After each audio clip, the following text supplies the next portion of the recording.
আসসালামু আলাইকুম। আমি এসেছি শ্বশুর বাড়ি। আমাকে দেখেন কি সুন্দর আয়োজন করেছে।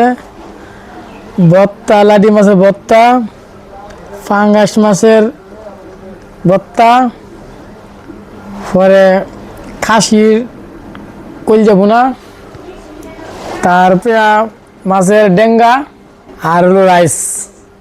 খুব সুন্দর দিয়েছে গাইস। সবাই লাইক আর শেয়ার করবেন।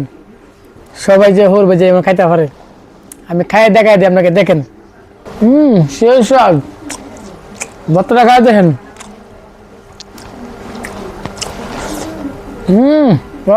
ভর্তা মাছ ভর্তা দিয়ে কেমন লাগে।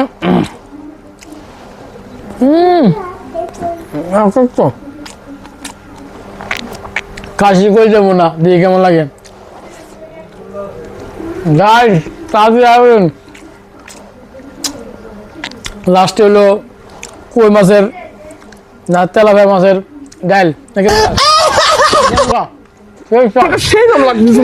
তারপরে আছে কাঁচামরিচ। গাইস খেলে আসবেন। দোয়া করবেন আর লাইক দিবেন।